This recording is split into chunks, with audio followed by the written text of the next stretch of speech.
Todo en orden. ¿Me escuchan bien? Sí, te escuchamos bien, profe. Súper bien estamos. Bueno, está por llover por acá. No sé cómo está. Esperemos que la lluvia no afecte nuestro internet y podamos continuar la clase hasta su final.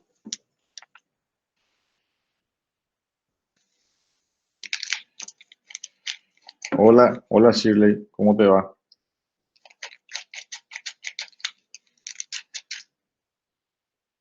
Bueno, hoy tendríamos que continuar con nuestra clase de contratos, ¿no?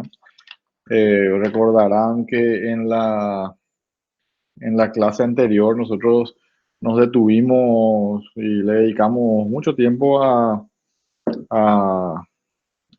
para hablar y aprender un poco sobre las los distintos, las distintas fórmulas contractuales que existían en Roma, ¿verdad? Y que los romanos reconocían como contratos aptos para crear relaciones jurídicas y para conceder acciones en función a que los contratantes eh, se vean realmente comprometidos, ¿verdad? No todos los contratos eran así, repetimos hasta el cansancio que había una división, ¿verdad?, entre contratos y pactos, ¿verdad? Y dentro del género de los contratos, a su vez, había una múltiple cantidad de alternativas. Los reales eran lo más importante porque suponían que había un desplazamiento de una cosa, ¿eh? Y para que estos contratos reales se perfeccionen, era absolutamente indispensable que exista una entrega material de algo, ¿eh? No necesariamente a título de propiedad, pero sí como para eh, provocar el perfeccionamiento o la materialización, mejor dicho, de la relación jurídica. En la misma dinámica, nosotros hoy tenemos también la misma división, ¿verdad? Y también reconocemos contratos reales, pero a diferencia de lo que ocurría en Roma, los contratos reales de hoy no requieren necesariamente de la transferencia, de la entrega, digamos, material de una cosa como para que se perfeccione. Nosotros podemos agarrar, firmar un contrato de depósito y ese es un contrato real perfectamente válido en donde todavía no hay una entrega de la cosa, pero que sí se puede comprometer la entrega de la cosa para más adelante, ¿eh? Entonces, lo que hoy tenemos instalado es la idea de que los contratos, en realidad, ya no necesitan una entrega material para perfeccionarse, sino que se perfeccionan técnicamente con el solo consenso, ¿verdad?, con el consentimiento, ¿verdad? Entonces, en la medida que dos partes, dos sujetos se pongan de acuerdo, se estima que es suficiente para que el contrato se reconozca como perfecto. Si uno de los dos se arrepiente por el camino y no cumple con su parte, entonces la otra parte le podrá reclamar, ¿no? Bueno, entonces, hechas esas precisiones acerca de cómo funcionan más o menos las cosas hoy en día, nuestro código es un código en el que la contratación tiene un cariz y un énfasis eminentemente consensual, ¿no? O sea, el consenso es absolutamente suficiente. Entonces nosotros tenemos que hacer un traslado a cómo funcionaban los contratos consensuales en Roma, ¿no? En Roma básicamente responden a la misma idea, ¿verdad? Un contrato consensual se perfecciona por el mero consentimiento. Los romanos llamaban consensu a esa necesaria coincidencia que tiene que haber entre una voluntad y otra voluntad. O sea, son dos voluntades que coinciden, ¿verdad?, para la generación de una contratación, ¿verdad?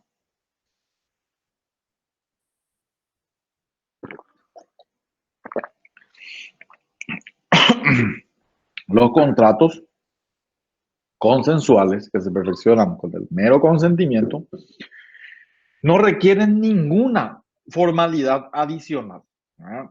No hace falta que sea específicamente una formalidad verbal, no hace falta que sea específicamente una formalidad escrita, no es necesario. El consentimiento materializado en cualquiera de sus formas es suficiente. Por eso que en una clase anterior, hace dos clases, nosotros habíamos hablado de cómo existía ya en Roma la posibilidad de que un contrato se formalice por la sola voluntad entre ausentes, o sea, sin necesidad de que dos personas compartan la misma circunstancia de tiempo y espacio. O sea, no hace falta que estén juntas, ellos pueden contratar con el solo consentimiento, ¿verdad? Y para eso se utilizaban mensajeros, esclavos, ¿verdad? El mecanismo de la carta, ciertamente en la carta hay una expresión material escrita del contrato, pero no es un contrato, ¿verdad? Es simplemente una oferta, ¿verdad? Y esa carta que era remitida a la otra parte merecía una devolución que se llamaba aceptación, entonces el contrato se formalizaba por dos cartas, ¿verdad? Que no son típicamente un contrato, ¿verdad? Entonces, eh, en estos supuestos nosotros tenemos que reconocer que que existe una forma escrita, ¿verdad? Pero lo que es importante entender es que no depende de la forma escrita para reconocerle validez al contrato consensual. Cualquier forma que esté disponible y que sea válida es suficiente como para la prueba de que existe voluntad de parte de las dos partes, ¿no? Eh, Cuando hablamos de contratos verbales, un contrato entre ausentes no es posible por el solo hecho de que, si bien se puede generar una oferta verbal, ¿no? A través de un mensajero, lo cierto es que el mensajero lo que hace es transmitir la expresión de voluntad ajena, ¿no? Entonces necesitará una ratificación o, en definitiva, el mensajero va a ir a perfeccionar el contrato entre presentes cuando llegue a su destino. Pero bueno, pasamos un poquitito de eso porque tienen más dificultades de las que realmente nos permite el tiempo y de las que nos permite la bolilla, ¿verdad? La lección. El primero de los contratos consensuales que nosotros vamos a analizar hoy es un contrato en el que a priori nosotros podríamos creer que que efectivamente hay una entrega de una cosa, ¿verdad? Como si fuese un contrato real, pero en realidad no lo hay, ¿verdad? Es el contrato de compra-venta, ¿verdad? En la compra-venta, que los romanos caracterizaban como un contrato consensual, así como hoy, hay dos partes, ¿verdad? Una persona llamada venditor por los romanos, ¿verdad? Eh, que hoy en día se traduce como vendedor, ¿verdad? Que técnicamente lo que hace es asumir una obligación de transmitir una posesión. Entonces, el compromiso del venditor es el de obligarse a transmitir la posesión. ¿La posesión sobre qué? La posesión sobre un bien, una cosa, normalmente una cosa material, ¿verdad? Y como complemento a esa obligación, el venditor también se compromete a asegurarle al emptor, que es el comprador, el goce pacífico de esa posesión, ¿no? Entonces son básicamente dos compromisos que son los que resaltan a primera vista, ¿verdad? Los del venditor. Por un lado, el compromiso de entregar una posesión, de transmitir una posesión, ¿verdad? No hablamos de propiedad, tengan muy en cuenta eso. La compra-venta romana como instrumento de contratación no transmite de hecho la propiedad, de derecho, mejor dicho, la propiedad. Lo que hace es transmitir la posesión. Y con esa posesión también se da un seguro, una garantía del vendedor, del venditor, de que el adquirente de esa posesión va a poder usarla y gozarla en forma pacífica, ¿no? El emptor, por su parte, el comprador, también asume un compromiso, ¿verdad? ¿Cuál es el compromiso típico que ustedes saben muy bien que adquiere el comprador? Bueno, es obviamente pagar el precio cierto en dinero. ¿Mm? Un contrato muy parecido a este, al cual hicimos referencia en la lección anterior, era el de la permutación, ¿no? La permutación, a diferencia de la compra-venta, en nuestro país está también regulada la permuta, ¿no? Eh, presupone un intercambio de una cosa por otra. Entonces, al haber dos cosas involucradas en la transmisión, los romanos dijeron, no, este es real por el solo hecho de que alguien tiene que entregar, ¿verdad? Directamente para que haya contrato. Técnicamente, en esencia, no se trataba de un contrato regulado en Roma, no era un contrato típico hasta que se le dio reconocimiento como contrato innominado. ¿Recuerdan cuando hablamos de eso, verdad? Entonces, básicamente, esas son las obligaciones principales que hay en la compraventa: la entrega de la posesión y el aseguramiento del goce pacífico de esa posesión sobre una cosa determinada, y el pago de un precio cierto en dinero, no el pago con la entrega de otra cosa. Entonces, no hay transmisión de propiedad, solo hay transmisión de posesión. Y es esa la razón por la que se entiende que no hay un compromiso típico de dar una cosa, sino que hay una obligación de prestar, de entregar. Eh, a diferencia de lo que tiene que ver con la obligación del vendedor, el comprador sí está obligado a dar. ¿Cuál es la obligación de dar que tiene el comprador? Dar una suma de dinero. Vamos a llegar en breve a entender cuándo hay transmisión de propiedad, pero denme un ratito, ¿no? Eh, Ustedes recuerdan que la propiedad tenía mecanismos específicos de transmisión, ¿verdad? En Romano 1 nosotros vimos que existían protocolos, digamos, muy formales, muy solemnes, por los que la propiedad podía otorgarse de una persona a otra, pero no de cualquier persona a otra persona cualquiera. Un ciudadano romano únicamente podía transmitir la propiedad sobre una cosa res mancipi a otro ciudadano romano, ambos tenían que tener ius commercium, ¿verdad? Bajo las figuras de la iure cessio o de la mancipatio, ¿verdad? Entonces, ese esquema bastante cuadriculado de gestión comercial hacía que en realidad lo que estaba por debajo de la relación jurídica no necesariamente eh, se documentara en términos consensuales, ¿verdad?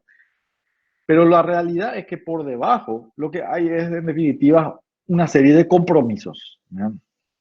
Entonces, cuando aparece la tradición como una alternativa de simplificación de los negocios, ¿verdad? Entonces nosotros entendemos que cuál es la razón por la que por la que adquiere mayor relevancia el contrato de compra-venta. En la tradición como tercera opción de transferencia de la propiedad sobre la cosa, opera una suerte de transmisión de dominio por la sencilla razón de que respecto del objeto de la compra-venta hay una justa causa que está justificando el traslado de la cosa de una persona a otra, ¿no? Entonces, atando los dos conceptos que nosotros tenemos, de la tradición como forma de adquisición del dominio, ¿no? Acto formal pero no solemne, ¿no?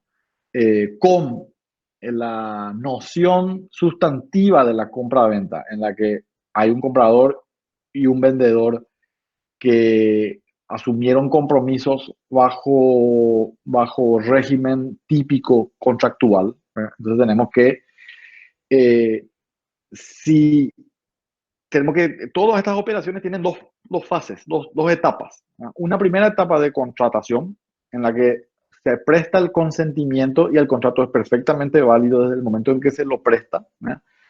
Yo me encargo de asegurar la entrega de la posesión, ¿verdad? Y te entrego la posesión y vos me aseguras de pagarme el precio, ¿verdad? El comprador únicamente va a adquirir no solo la posesión, sino el dominio cuando se efectúe la tradición en el sentido formal de la expresión, ¿verdad? Ya sea una tradición directa por acto de entrega, o ya sea una tradición breve y mano, o una tradición, cualquiera de sus formas, ¿verdad? Entonces ahí eh, la compra-venta como contrato, ¿verdad? Es sustituye o hace realmente de justa causa de transmisión del dominio, ¿verdad? Entonces, por ese motivo hablamos de que son dos etapas diferentes de un mismo negocio en realidad. La etapa del contrato, ¿verdad? Que le sirve de causa a la tradición como título por el cual yo adquiero el dominio. La tradición funciona como título de adquisición del dominio, título y modo, ¿verdad? ¿Recuerdan de la lección del título y el modo, ¿verdad? Mm. Suena todo muy protocolar, ¿verdad? Es por eso que a medida que pasa el tiempo se fue de alguna manera flexibilizando también el rigor de la materialización de estos negocios. De manera que cuando llega la época postclásica, incluso antes de Justiniano o durante, creo, Justiniano, ¿verdad? Se empieza a transformar la mecánica de la contratación de compraventa y se empieza a usar el documento escrito con mayor frecuencia, ¿verdad?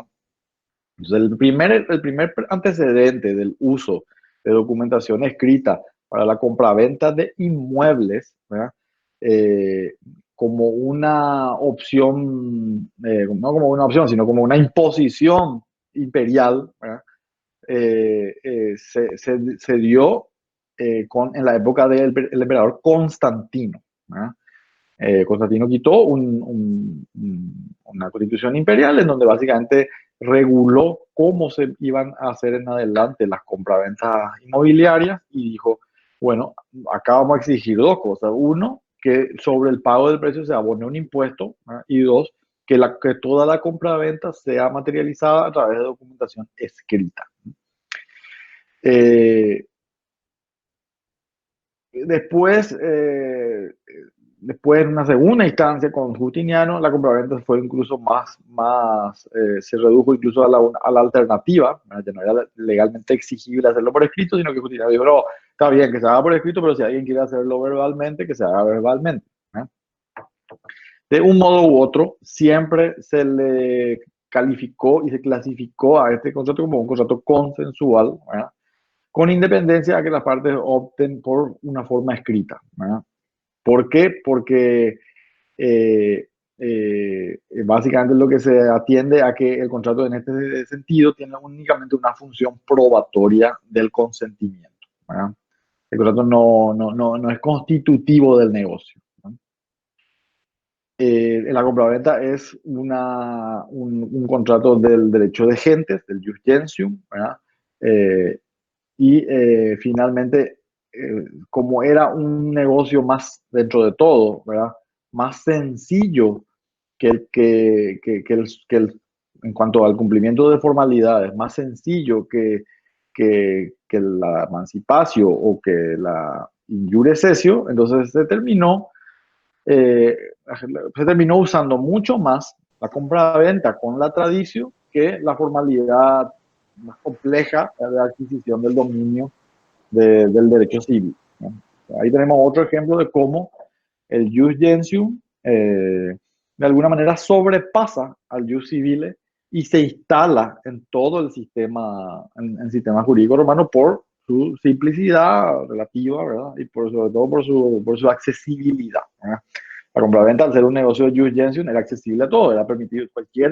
No ciudadano, cualquier no ciudadano podía adquirir por compra-venta un bien de un ciudadano, ¿no?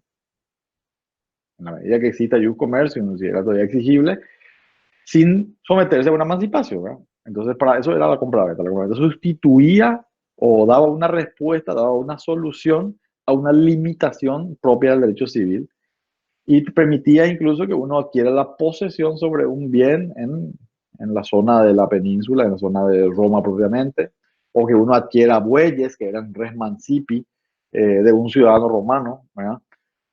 Sin serlo, ¿verdad? Simplemente mediante la compra-venta y con una tradición, ¿verdad?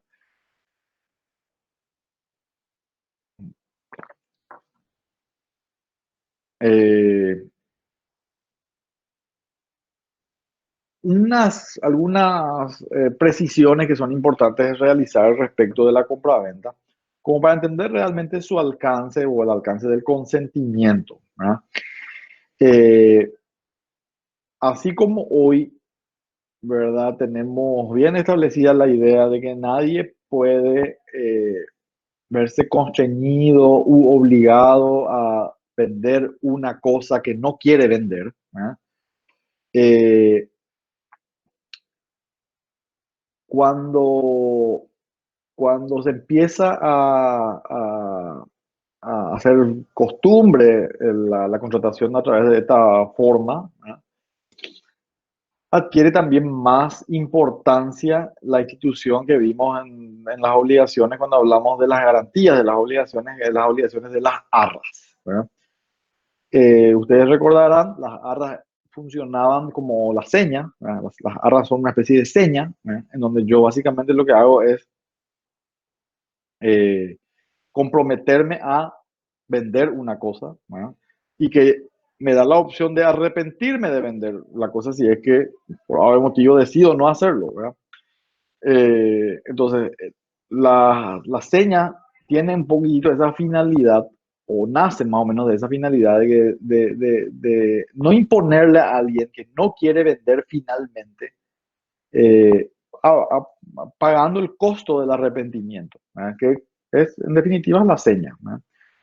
Yo no sé si esa lección de repente podemos retomar, repasar en algún momento, porque la parte de las garantías de las obligaciones es relativamente importante para poder tener un cabal entendimiento un poco de las cosas de las que estamos hablando, ¿verdad? Cuando hablamos de garantías, ustedes eso sí ya lo saben, ¿verdad? Nosotros tenemos que por un lado hay una obligación principal y una garantía que se ata a esa obligación principal.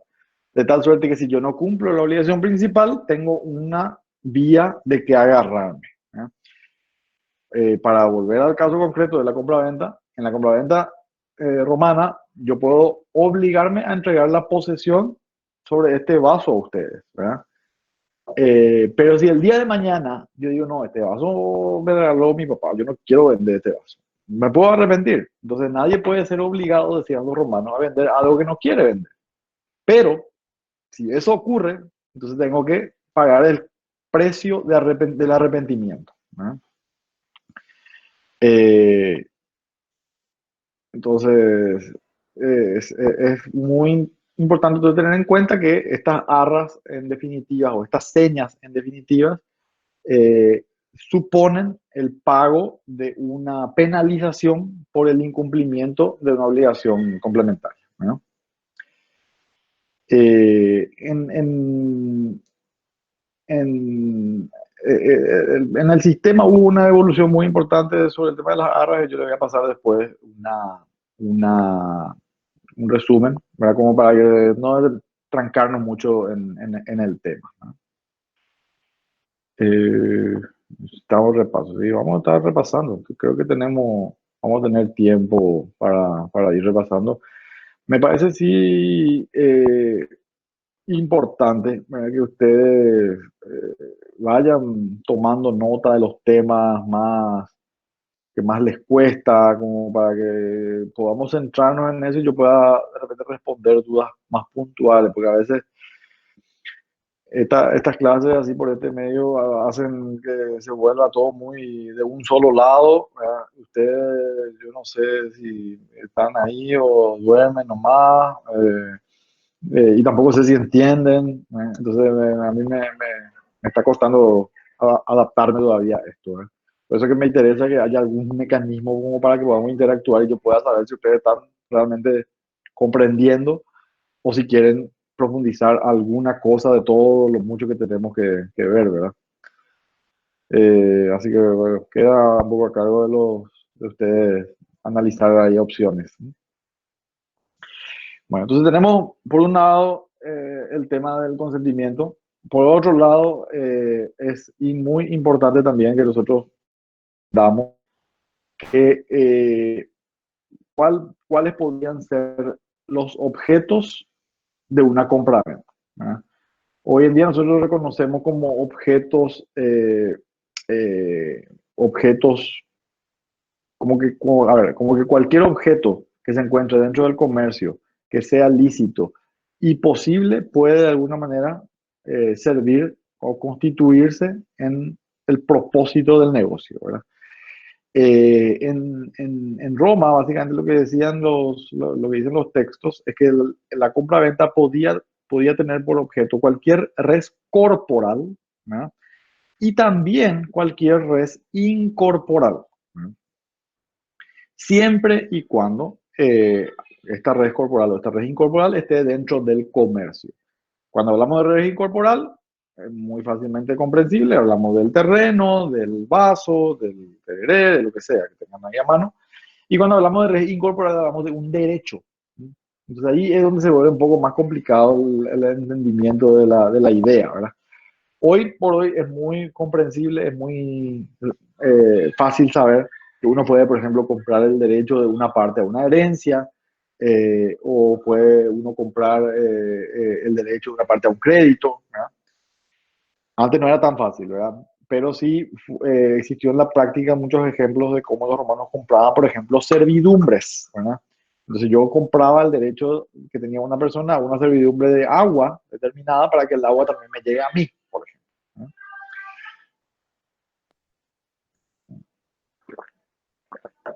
También, además de una red incorporal o una red corporal, la compraventa en general eh, podía tratarse, debería versar sobre cosas presentes, ¿no? O sea, cosas que ya existen en los negocios, ¿no?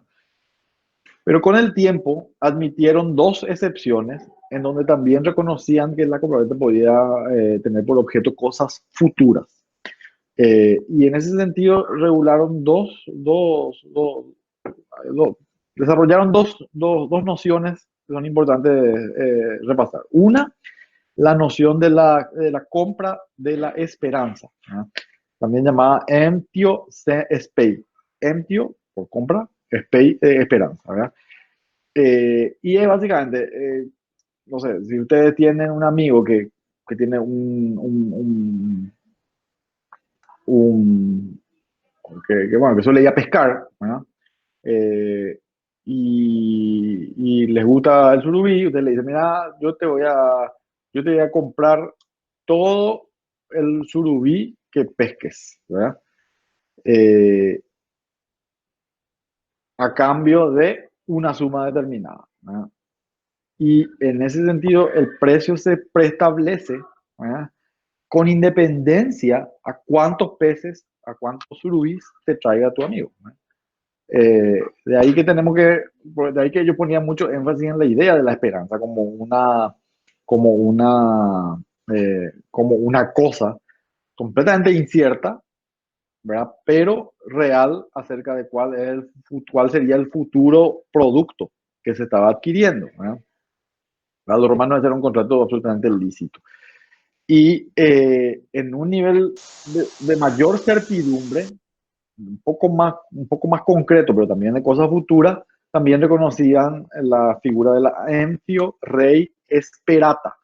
La emptio rei esperata era la compra de una cosa que sí era un poco más previsiblemente esperada, ¿verdad? No ya una esperanza de algo que puede ser 0 o 10, ¿verdad? Sino de algo que va a venir, a menos que venga una tormenta, por ejemplo, una cosecha, ¿verdad? Yo te compro todas las hojas que vas a tener en septiembre del año que viene y puede ser mucha, puede ser poca, pero el precio ya está prefijado y eh, entonces el negocio ya está cerrado, ¿verdad? Si venía una catástrofe y se perdía toda la cosecha por un hecho de causa fortuito o fuerza mayor, ¿verdad? El negocio obviamente era considerado condicional y en ese caso nadie debía pagar ningún precio por nada, digamos, ¿verdad? Y por último, en cuanto al objeto de la compra-venta, es muy importante también poner en perspectiva, existía la posibilidad, así como el día de hoy, de que una persona se comprometa a vender una cosa que no era de uno mismo, ¿verdad? O sea, yo podía vender cosas ajenas. ¿Sí? Eh, y esto suena de repente un poco extraño, ¿verdad? Pero la realidad es que también en nuestro, incluso al día de hoy en nuestro Código Civil también tenemos el mismo principio presente, ¿verdad? O sea, yo puedo vender algo ajeno, ¿no? No tengo ninguna limitación. Y en ese sentido lo que se dice es que la venta de una cosa ajena en realidad implica el compromiso, ¿verdad? De conseguirle al adquirente la cosa que le estoy vendiendo, ¿verdad? Esa es la venta de cosas ajenas. Yo no vendo propiamente la cosa en forma cierta, ¿verdad? Sino que lo que hago es comprometerme a obtener esa cosa que es ajena a esta otra persona, pagando lo que yo tenga que pagar y después yo vendo al precio que yo pacté, ¿verdad? En caso que yo no logre obtener la cosa ajena para mi comprador, ¿qué pasa? Bueno, naturalmente yo voy a tener que, en ese supuesto, responder ante el comprador por los daños que mi compromiso pudiera haberle generado, ¿no? No sé si quedó claro en relación a ese tema.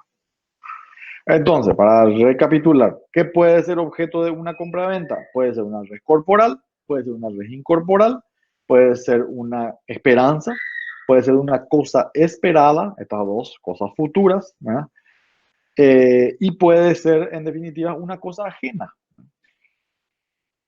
A todo esto es importante ponerle un gran paréntesis para aclarar que siempre, sea presente, sea futura, sea corporal, sea incorporal, sea esperanza o sea ajena o propia, las cosas tienen que estar en el comercio, ¿eh? Tienen que ser res in comercio, ¿eh? Bueno, siguiendo con el programa, nosotros tenemos que analizar ahora la otra parte de la prestación, ¿verdad? Todo lo que vimos hasta aquí tiene que ver en relación al consentimiento, tiene que ver con la prestación del vendedor, ¿verdad? El vendedor puede vender esperanzas. Pero en contrapartida, ¿verdad? La prestación, la contraprestación típica en toda compraventa tiene cuatro características que son muy importantes saber muy bien y de memoria, ¿verdad? Eh, y siempre tienen que responder a estos mismos patrones, ¿verdad? La primera característica es que el comprador siempre tiene que pagar un precio que debe ser en dinero. Ya vimos en la lección anterior que si yo no pago en dinero, sino que entrego otra cosa a cambio de una cosa, entonces lo que estamos haciendo es hablando de permutación, no hablamos de compraventa. Ese dinero debe ser cierto, ¿no? Tiene que estar establecido y determinado. Debe ser naturalmente verdadero, decían los romanos, ¿no?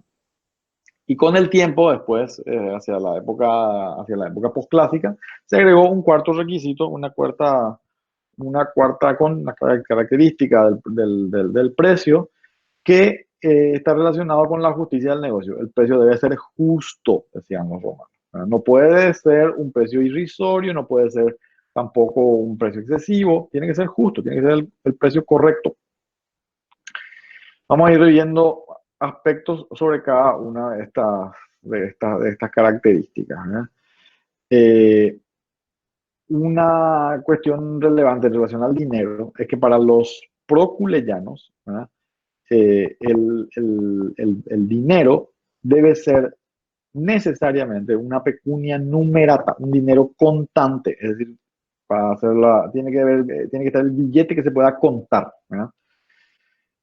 Eh, los sabinianos, en contrapartida, siempre estaban, ustedes saben, siempre estaban en posiciones contrarias de, de concepción luego, ¿verdad? Para los sabinianos decían, no, no hace falta que el dinero sea contante, que sea en efectivo. Podría ser otro tipo de cosas que valgan como dinero, ¿verdad? Ejemplo, yo te puedo pagar con un esclavo, o con una toga, o con un fundo, ¿verdad? Eh, Claramente lo que plantean los sabinianos es nuevamente confundir la compraventa con la permutación, ¿verdad? Entonces, por esa razón, con el tiempo, Justiniano le dio la razón a los proculeyanos y satisfizo esa necesidad de acabar con la discusión y decir, no, compraventa tiene que ser en dinero, no puede ser mediante la entrega de una cosa. La causa por la que los sabinianos plantean la inclusión de la permuta o de objetos como para satisfacer la necesidad o satisfacer la concepción de la prestación tiene que ver justamente con que lo que ellos querían era incluir la permuta dentro del mismo régimen del contrato de compraventa, ¿verdad? Y darle a la permuta la posibilidad de hacer un negocio revestido de una acción legal, porque antes no tenían, la permuta no tenían acciones legales, en general no otorgaban a los contratantes acciones legales. Solo después, ustedes van a recordar, solo después aparece la construcción de los contratos binominados y ahí recién aparece la permuta como un contrato no consensual, sino como un contrato real que para perfeccionarse requería de la dacio, ¿no? Entonces no es una discusión tampoco tan traída de los pelos, pero porque tenía su razón de ser, tenía su sentido, pero naturalmente que pesó durante el Roma al menos, pesó con mucho mayor fuerza el criterio proculeyano. Sobre el segundo requisito, lo que podemos decir, yo les dije, el dinero debe ser cierto, ¿verdad? Y esa certidumbre del precio radica, está naturalmente asociada a la característica propia de todo objeto, del objeto que tiene que tener todo negocio jurídico, ¿verdad? El objeto tiene que ser lícito, posible y determinado, ¿verdad? O determinable, decíamos. Entonces, la certidumbre tiene que ver con eso. Entonces, tenemos que saber exactamente el precio que vamos a recibir a cambio de que nosotros entreguemos la posesión, ¿no? Cuando hablamos de un precio determinable, no hace falta traer guarismo ni números, hace falta simplemente traer un marco referencial. Es decir, bueno, te compro por el precio medio del mercado hoy, o te compro por el precio que tenía hace 3 años en tal lugar, ¿verdad? Y bueno, podemos averiguar cuánto es y entonces el precio determinable se vuelve un precio determinado.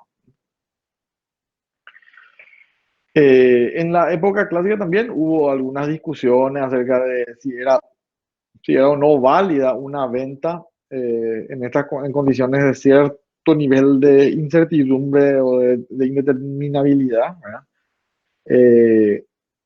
Se cuestionó, por ejemplo, si podía ser posible que yo sujete a la voluntad de un tercero la estimación del valor de una cosa. Por ejemplo, yo les quiero vender a ustedes un auto, ¿verdad? Y ustedes me proponen, bueno, listo, vamos a vamos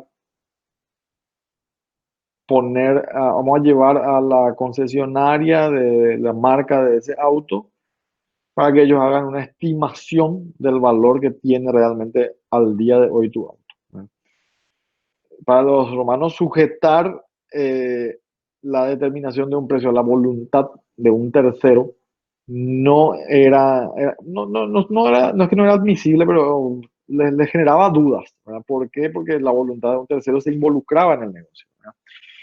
Finalmente, la razonabilidad eh, y, la, y sobre todo el consentimiento de las dos personas en relación a que un tercero fije el precio, hizo que Justiniano admitiese esa opción como una opción válida, ¿verdad?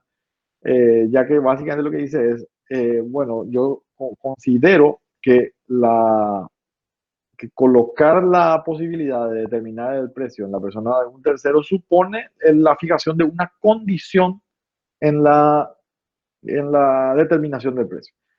Entonces, si el tercero establece un precio X y ese precio no pierde razonabilidad, entonces la venta se concluye con el acto de determinación del precio, ¿no? Si el tercero nunca fija precio, entonces no hay venta, ¿no? Pero se considera válida la estipulación por la cual se pone a un tercero la carga de fijar el precio, ¿no? Así como hoy en día, naturalmente, es un negocio de gran escala. Hola. Bueno, el tercer requisito era que el precio sea verdadero, es decir, que sea verum, ¿verdad? Para que el precio sea verum hace falta, para que el precio sea verum hace falta que el precio no sea simulado. Esa es la aspiración, ¿verdad? Y cuando hablamos de simulación, entonces ya podemos entender mucho más claramente a qué se refieren los romanos al hablar del precio verdadero, ¿verdad? Un precio verdadero es el precio real de las cosas, el precio que efectivamente tiene o el valor al que efectivamente se reconoce en las cosas, ¿verdad? Si fijamos un precio que es muy ínfimo, ¿verdad? Entonces en realidad no hay una compra-venta. Dicen los romanos, lo que hay es una donación y el precio no existe como tal, ¿verdad? Eh, ¿Por qué los precios, por qué se consideró que establecer un precio verum era un requisito ineludible? Porque básicamente los romanos también querían proteger, o el fisco romano quería proteger la imponibilidad tributaria, ¿verdad? Yo, en la medida que simule un negocio, tengo menos chance de cobrar impuestos por el negocio. Entonces lo que dijeron fue, listo, para que nadie eluda las normativas, ¿verdad? Vamos a requerir que el precio sea verum. ¿Quién definía si el precio era o no verum? En principio las mismas partes, pero segundo, el fisco, como contralor, ¿no?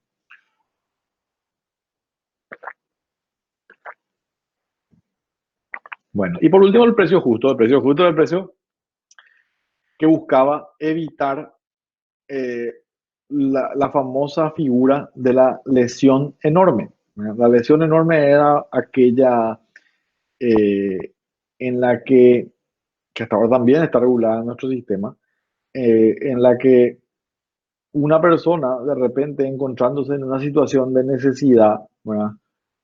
Mal vende sus cosas, ¿verdad? O sin encontrarse en una situación de necesidad no tiene la experiencia suficiente y agarra y vende algo a nada cuando vale mucho, ¿verdad? Entonces cuando se dan esas situaciones estamos ante actos anulables, ¿verdad? Y el precio es la variable sobre la que normalmente reposa esa percepción de lo que es justo y lo que es injusto, ¿no? Si yo no tengo para comer, ¿no? Y estoy en una situación eh, grave a consecuencia de la pandemia, ¿no? A lo mejor voy a ponerme medio a regalar mis cosas, ¿no? Entonces, si algo así ocurre, ¿no? Naturalmente que el precio no va a ser justo, ¿verdad? Y a lo mejor por una cuestión moral, ¿verdad? El sistema jurídico contempla la posibilidad de que uno mismo plantee la nulidad o la rescisión, como le llamaban los romanos, del negocio por lesión. ¿Cuál era el criterio romanista o el criterio fijado por Justiniano para decir este es un precio justo o este es un precio injusto? Él decía, bueno, si el precio es menor a la mitad del valor justo de la cosa, entonces, entonces la venta no puede realizarse, ¿no? Y así nomás. O sea, se discutía judicialmente, se hacía una tasación en el juicio, y si en el juicio decían que esto valía 100, ¿verdad? Y yo lo vendí por 49, entonces yo puedo obtener la rescisión del negocio. Yo tengo que devolver los 49 que recibí y me devuelven la cosa. Bueno, ¿qué acciones, cuando hablamos de compraventa, hablamos de un contrato y cuando hablamos de un contrato, hablamos de un acto jurídico que concede acciones a los sujetos contratantes, ¿verdad? Entonces, ¿cuáles son las acciones que se derivan del contrato de compraventa? La primera acción, una muy importante que tenemos que saber muy de memoria el nombre, ¿verdad? Se llama la actio empty. ¿Qué es la actio empty? Es la acción reconocida al comprador contra el vendedor, ¿sí? Que tiene por objeto, ¿verdad?, que efectivamente el vendedor cumpla su compromiso de ponerle en posesión de la cosa vendida, ¿verdad? Si yo comprometo vender algo, pues yo tengo que entregar la posesión, ¿no? Si no entrego la posesión, entonces alguien me puede plantear la acción empty. Eh, Esta entrega de la posesión es simplemente eso, la entrega de la posesión. No se obliga el vendedor a transferir el dominio de la cosa, solo la posesión, ¿sí? Libre de toda injerencia de terceros, es decir, una vacua posesión. ¿No? Ahí tiene que haber tiene que asegurar que va a poder gozar pacíficamente de la posesión. ¿Por qué simplemente la posesión y no el dominio? Porque había casos en donde el dominio no se podía transferir directamente, ¿verdad? Y traigo a colación un ejemplo. Yo soy ciudadano romano, tengo un fundo itálico, ¿verdad? Y viene Juan Pérez, eh, plebeyo, latino, digamos, ¿verdad? Que tiene mucha plata, ¿verdad? Y él quiere comprarme el fondo itálico. Eh, en ese contexto, yo puedo hacer una compraventa, le puedo entregar la posesión, puedo garantizarle la posesión pacífica, ¿verdad? Porque yo soy el único dueño y nadie más le va a reclamar en la posesión, pero no tengo la aptitud para transmitirle el dominio, o él en todo caso no tiene la aptitud para recibir el dominio quiritario sobre esa cosa. ¿Por qué? Porque es un fondo itálico y porque le proviene de un ciudadano romano y la única forma de formalizar inicialmente un negocio en esas condiciones era mediante una emancipación o una iurisdicción. Entonces ahí tenemos la limitación de que directamente no se puede transferir el dominio. Entonces lo único que yo prometo es transferir la posesión. Entonces, ¿por qué yo respondería en ese supuesto? Yo solamente voy a responder, yo como vendedor solamente voy a responder si es que no puedo entregar la cosa, ya sea porque se destruyó, por dolo o por culpa, ¿verdad? Y me quedaría liberado en caso de que la destrucción de la cosa se haya dado por caso fortuito o fuerza mayor. Bueno, esa es la primera acción, ¿verdad? La segunda acción importante es la del otro lado. Se llama actio venditi, ¿verdad? Así como hay una actio empty, hay una actio venditi. La actio venditi entonces le corresponde naturalmente a el vendedor contra el comprador. ¿Para qué creen que le corresponde a la actio venditi al vendedor?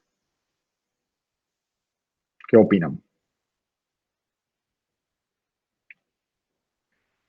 Para cobrar, claro. Entonces el propósito del vendedor naturalmente es exigir que le paguen el precio de la cosa vendida, ¿verdad?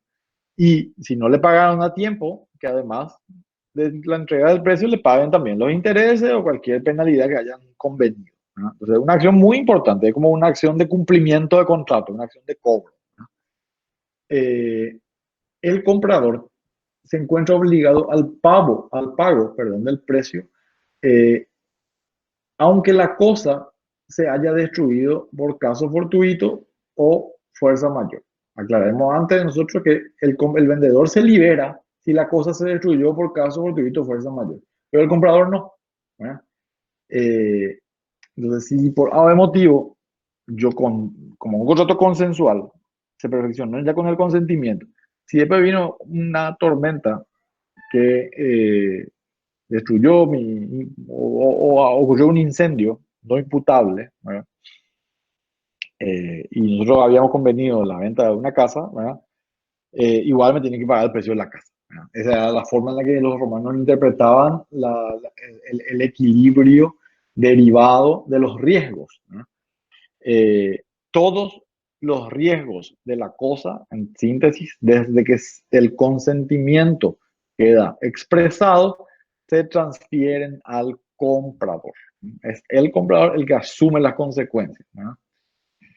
¿Y cuál es la razón para que esto sea así? Y la idea de el consentimiento como mecanismo de perfeccionamiento contractual, ¿verdad? El hecho de que el contrato sea consensual determina la transmisión de los riesgos desde el momento en que se expresa el consentimiento, ¿verdad? Eh, y como ya dijimos un poquito antes, ¿verdad?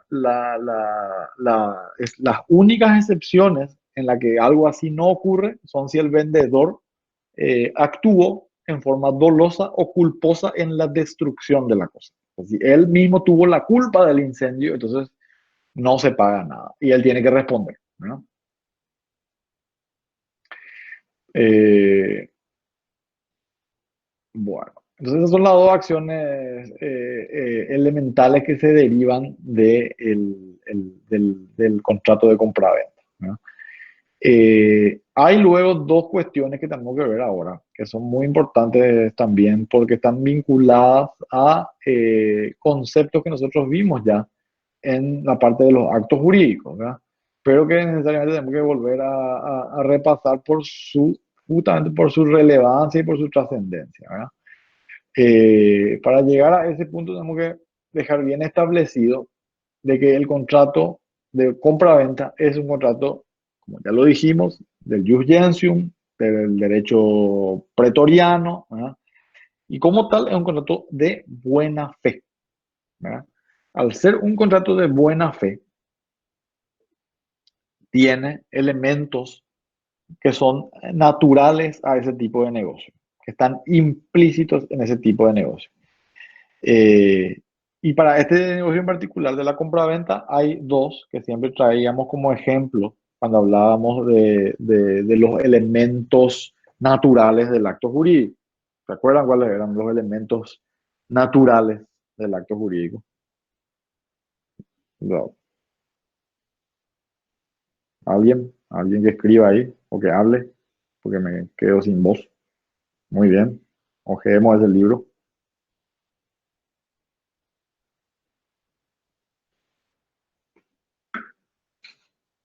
Elementos naturales del acto jurídico. En el título, o si tienen el programa, pueden ver en el programa.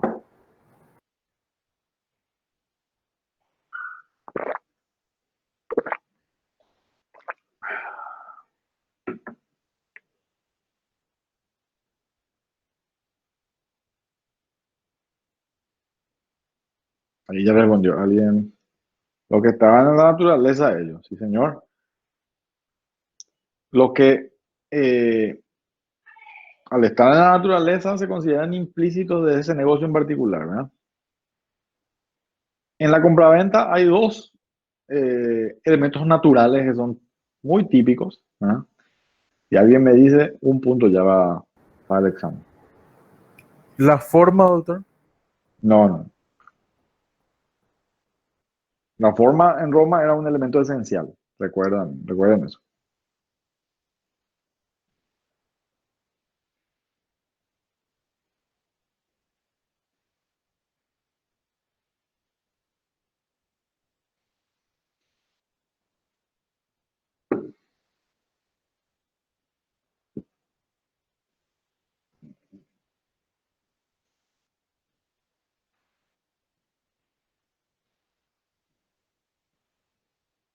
Ahí respondió evicción. Sí, exactamente.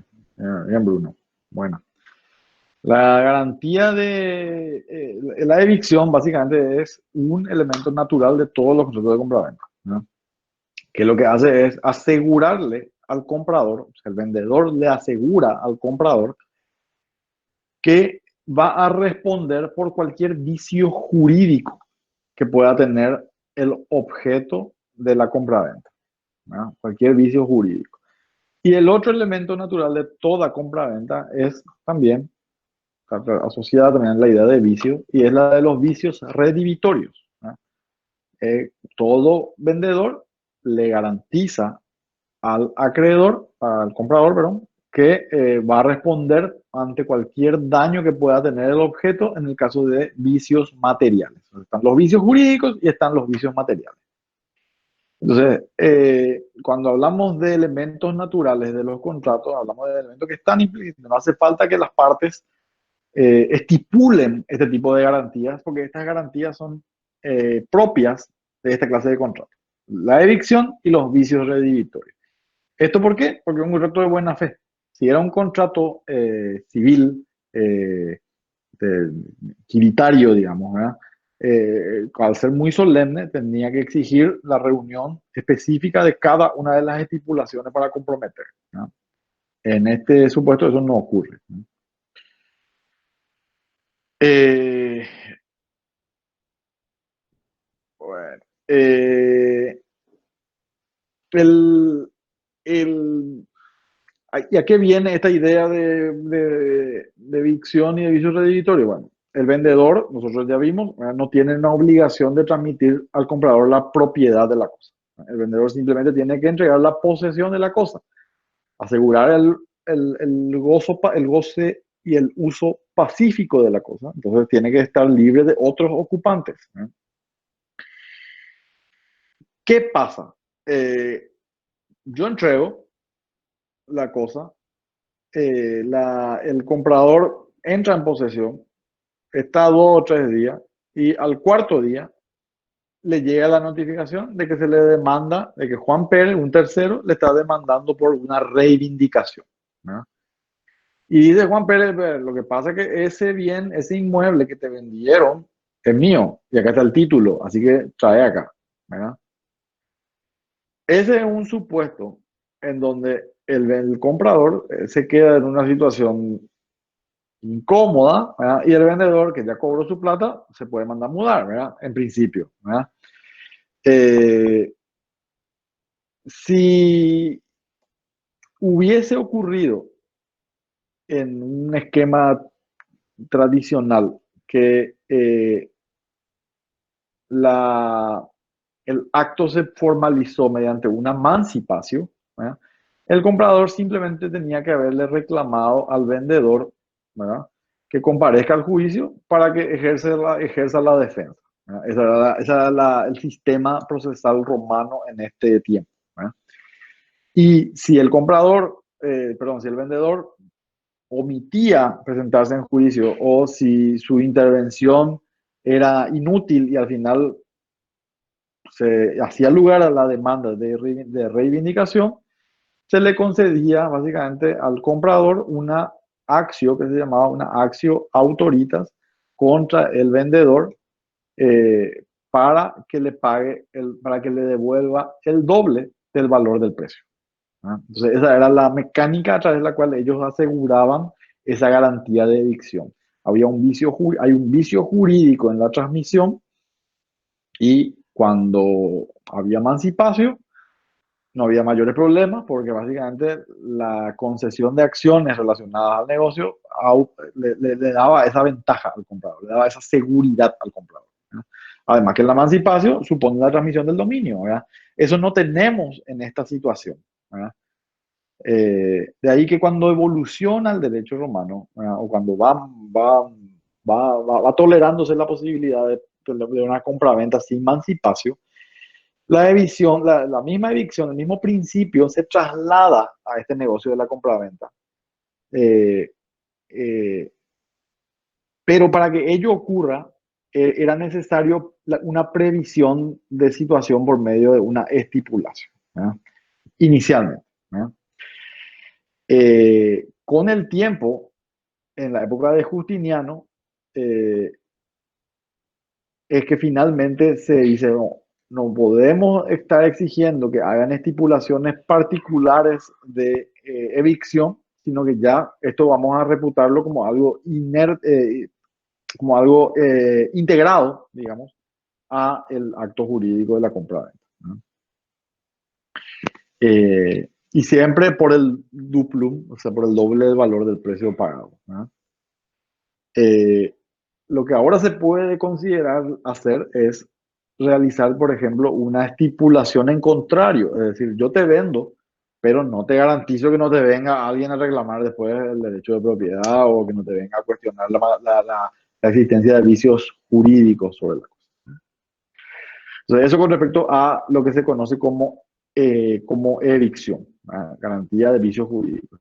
Y la garantía de los vicios materiales, o también conocido como vicios redimitorios, ¿verdad?, es aquella por la cual el vendedor debe responder ante el comprador por cualquier defecto escondido que pueda tener la cosa, ¿verdad?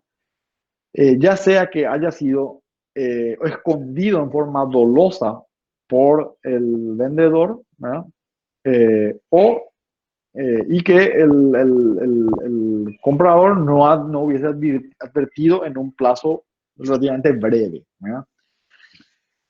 Eh, Se da cuando yo, por ejemplo, aseguro que cierto objeto responde a ciertas características, ¿verdad?, y cuando recibimos, vemos que nos da tiene la apariencia de que sí lo hace, pero en realidad no cumple con el objetivo, ¿no? Entonces, cuando los vicios son ocultos o están escondidos, el vendedor pudo también no darse cuenta de ello, ¿eh? Y no existir dolo. Entonces, para prevenir esa situación, es que se empezó en Roma a incluir una estipulación, ¿no? Por la que no solamente uno va a responder por el dolo, sino que también va a responder por el vicio que no está presente, que está oculto. Naturalmente que en el supuesto de que uno se enfrente a, a un bien, eh, a un bien en el que el objeto, o a una compraventa en el que el objeto es definitivamente una cosa viciada y el vendedor ocultó intencionalmente la situación, nosotros podemos pedir la nulidad del acto jurídico. Pero cuando el vicio es oculto, la situación es diferente. De ahí que se requirió inicialmente de una estipulación adicional, ¿ya? Eh, con el tiempo y con la intervención de los ediles dentro del negocio, dentro de los negocios más pequeños, de los que se dan en los mercados, ¿verdad? Se incluyeron en los edictos genéricos de las ciudades, ¿verdad? Eh, el elemento, esta estipulación como un elemento implícito para las compraventas. Entonces, para un poquito redondear esta cuestión, lo que vamos a decir es, están por un lado los vicios materiales, ¿eh? Y están por el otro lado los vicios jurídicos. Para los vicios jurídicos está la acción, está el elemento, la garantía, perdón, de evicción, que es un elemento natural que se fue construyendo de a poco y que provino de la de la experiencia que tenían los romanos con la emancipación. O sea, surge de la emancipación y va tomando lugar en los negocios jurídicos sucesivos mediante estipulación y luego un Justiniano mediante una disposición imperial. Y por otro lado tenemos los vicios materiales, que son los vicios redivitorios, que también tienen una secuencia de creación similar, bueno, pero que no surge no surge perdón, no surge de la emancipación, sino que proviene de la acción de nulidad que uno tiene cuando se trata de un acto jurídico nulo, por ocultación dolosa de las cualidades del bien, y se reporta finalmente que que también sería posible exigir la restitución del precio cuando el vicio es oculto, aunque no haya intención del vendedor, por efecto de las estipulaciones que inicialmente se establecieron con respecto a los bienes y finalmente mediante la previsión que hicieron los ediles en los mercados, ¿no? Así que estos vicios que son ocultos únicamente pueden derivar en este tipo de cuestiones. ¿Qué acciones generaba ese tipo de cosas a favor del comprador? Dos posibles. Una acción que era redivitoria, ¿verdad? Que tenía el objetivo de dejar más sin efecto el contrato, de decir, ya, listo, había sido este vicio oculto, ¿sabes qué? Devuélveme la plata y te devuelvo la cosa así como me la entregaste, ¿verdad? Pero para ejercitar esa acción, uno tenía solamente 6 meses. En 6 meses ya tú tuviste que haberte dado cuenta de que el objeto tenía ese vicio escondido y ya tenías que haber ejercido la acción. En nuestro sistema actual, el plazo creo que es menor aún, creo que son 3 meses nomás, ¿verdad? Y la otra alternativa que también concedía esta estipulación, ¿verdad? Era la actio quanti minoris. El objetivo de la actio quanti minoris era que el comprador retenga la cosa viciada, pero que se le provea una disminución equitativa del precio que se pagó, ¿verdad? O sea, me vendiste esto con este problema que era oculto y ya te pagué esto, devolverme una parte de la diferencia y ya está, digamos así. Y ahí sí el plazo para ejercitar ese tipo de acciones era de hasta un año, un poquitito mayor. Recién con Justiniano se popularizó totalmente esta figura que únicamente estaba prevista en principio para esclavos, animales de carga y tiro, ¿no? Eh, Luego pasó a nivel más general de los mercados, pero con Justiniano ya se admitió esta acción reditoria y esta acción quantiminor y esté disponible para todos los supuestos, en forma implícita, ¿verdad? Para todos los supuestos de compra-venta.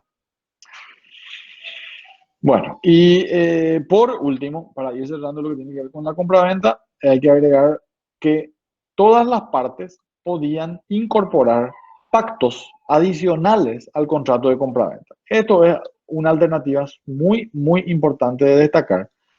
Los pactos, como tal, nosotros ya lo vimos varias veces, ¿verdad? No otorgaban acciones, ¿verdad? Directamente o por sí solas, ¿verdad? Pero eran estipulaciones adicionales que lo que buscaban era modificar los efectos normales y propios de cada contrato, ¿verdad? A este tipo de pactos agregados a la compraventa se les llamaba pacta adiecta, es decir, pacta adjunta, digamos, ¿verdad? Pacta adherida, ¿verdad? Las pactas adiectas son varias, ¿verdad? Y nosotros vamos a destacar 5 que eran muy, muy importantes porque son las que finalmente nosotros vamos a tener que estudiar bien en el examen y son las que tienen algún valor todavía en el derecho actual, ¿verdad? La primera es una pacta adiecta llamada lex comisoria. La pacta adiecta lex comisoria es la que se celebra cuando el negocio en cuestión queda subordinado a una condición que debe ser resolutoria. Y el ejemplo puntual es el caso de que se contemple que el comprador pague el precio dentro de un plazo determinado. Si el comprador no paga el precio dentro de un plazo determinado, entonces tiene que entregar la cosa con los frutos percibidos de ella, ¿no? O sea, hoy por hoy, todas las compraventas que hacemos de, qué sé yo, de electrodomésticos a plazo, por ejemplo, serían compraventas con pacta adiecta de lex comisoria. Yo compro una licuadora y me dice, lleva nomás la licuadora, pagame, hacerme una entrega, ¿verdad? Y pagame el precio en 6 cuotas, ¿verdad? Si yo dejo de pagar una cuota o 2 cuotas, entonces yo tengo que restituir la cosa, ¿verdad? Con todos los frutos que percibí, o sea, con todos los beneficios que obtuve, los cuales se van a valorizar de alguna forma, ¿verdad? Esa es la lex comisoria. De esta figura de la lex comisoria surge lo que hoy por hoy se conoce en nuestro derecho como el pacto comisorio. El pacto comisorio es sencillamente eso, ¿verdad? La posibilidad de subordinar la validez o la vigencia del contrato a una condición resolutoria. El contrato vale, entra en efecto, pero por algún incumplimiento se deja sin efecto, se resuelve. Bueno, el segundo pacto adiecta, la segunda pacta adiecta es el pactum displicencia. El pactum displicencia es uno en el que tenemos un negocio celebrado, pero que se le deja subordinado a una condición resolutoria específica. ¿Cuál es esa condición resolutoria? De que si la cosa no satisface al comprador, no responde a su expectativa, no le sirve para lo que él pensaba, ¿no? El comprador tiene un plazo breve y determinado para expresar que no le complace lo que recibió, ¿no? Entonces, por el solo hecho de que él manifieste que no le gusta o que no quiere, el contrato queda sin efecto, ¿no? Se resuelve, ¿no? Excepcionalmente se podía establecer también el pacto en displicencia como un pacto de condición suspensiva, ¿verdad? De modo tal que el negocio solo se iba a perfeccionar cuando el comprador decía, sí, me interesa, y queda para mí, ¿verdad? Pero la realidad es que era normalmente al revés, ¿verdad? Hay veces que los romanos se olvidaban de poner el plazo en el pactum displicencie, entonces para esas situaciones el pretor fijó una actio in factum como una alternativa para que se le emplace a el comprador a que en un cierto tiempo determinado que iba a ser establecido por el pretor, que normalmente era de 60 días, eh, se expresa en relación a si quería o no quedarse con el contrato, con el objeto, ¿no? Si él no se manifestaba dentro del plazo fijado, eh, entonces la venta quedaba firme y se tenía que hacer el pago del precio, ¿no? Si se la ejercitaba, se la tenía por no concluido el negocio, ¿no? En el caso de que se tratase de una condición suspensiva. El tercer pacto adicional al contrato es la pacta dicta indiem adictio, ¿no? El indiem adictio lo que hace es básicamente permitirle al vendedor reservarse el derecho de rescindir la compraventa siempre que dentro de un plazo determinado pudiera aparecer efectivamente otro interesado que le ofrezca un mejor precio, ¿no? Entonces, básicamente el contrato acá entra en vigencia, pero yo dejo una cláusula, una condición que es rescisoria, ¿verdad? De dejar sin efecto, en el caso que venga alguien a darme un mejor precio por lo que yo estoy queriendo vender. Luego tenemos el famoso pacto de retrovendendo, ¿verdad? O que en nuestro derecho actual recibe el nombre de pacto de retroventa, ¿verdad? Retrovendendo. El pacto de retrovendendo es uno por el que el vendedor, yo también, ¿verdad?, me reservo de nuevo la facultad de volver a comprar lo que vendí. Entonces, se perfeccionó y concluyó un negocio, se vendió efectivamente, pero yo me reservo el derecho de volver a comprar, ¿verdad?, entregando o volviendo a darte el precio efectivamente pagado por mí, ¿verdad? No se deja en libertad al adquirente de fijar un nuevo precio, el precio del mismo que yo compré, ¿verdad? Eso se llama pacto de retroventa, ¿verdad? El derecho de readquirir. Y tiene que ser ejercido dentro de un plazo que debe estar precisamente determinado. Este pacto en nuestro derecho inclusive, pero también antes, este pacto siempre fue muy, muy cuestionable, ¿verdad? ¿Por qué? Porque muchas veces la gente utilizaba la alternativa de retrovender como para ocultar operaciones de usura, ¿no?